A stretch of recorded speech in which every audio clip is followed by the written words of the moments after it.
perkara gaib tidak ada yang mengetahui kecuali Allah Jalla wa Ala. Allah berfirman dalam surat An-Naml, "Qul la ya'lamu man fis samawati wal ardi al-ghaiba illa Allah wa ma yash'uruna ayyana yub'atsun."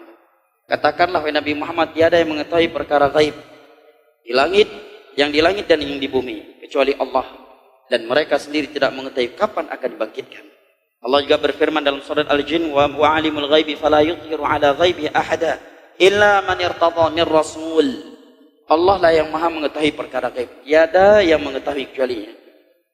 Allah tidak akan menyingkapnya kecuali kepada para rasulnya, para malaikat dan para rasul, karena wahyu dari Allah.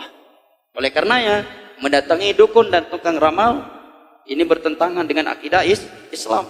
Karena berarti dia telah meyakini selain Allah ada yang mengetahui perkara gaib. Nabi bersabda, "Man ata kahinan aw arrafan fasaddaqahu bima yaqul faqad kafara bima unzila ala Muhammad." Hadis riwayat Imam Ahmad. Barang siapa yang mendatangi dukun atau orang pintar. Orang pintar tentunya menurut orang bodoh.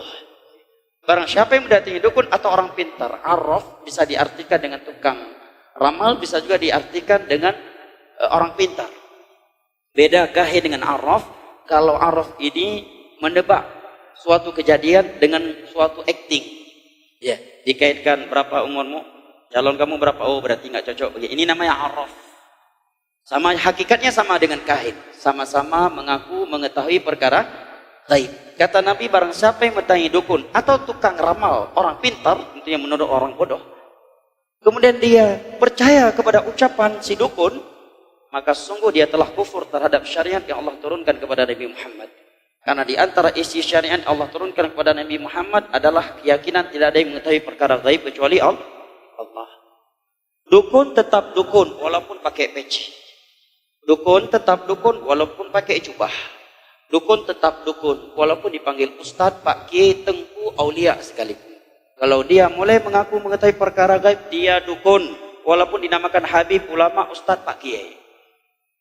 Dia dukun itu. Padung memui kata, belum pun lahir, anak ke padung, anak ke lahir. Tahu calon, padung memui, awak pani, anak ke padung, hanapa yang kata. Tak ada gede nyampuah. Nyan dukun, walaupun ihai dengku. Nyan dukun, walaupun ihai ustaz, dukun dia. Walaupun salat 5 waktu, dukun dia. Khonis dari Nabi SAW. Mengaku tahu perkara gaib, walaupun dinamakan ustaz, walaupun dinamakan aulia.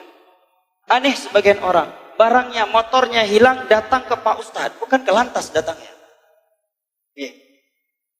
Pak gada Honda, gada yang lompat. Mereka gada depan, ini ada jak bagian. Pak gada belet ya, warna Honda. Pernah kejadian sekolah gada yang, oh nyam tang yang cok hana je oh ti. Tipu je lagi. Ini dukun.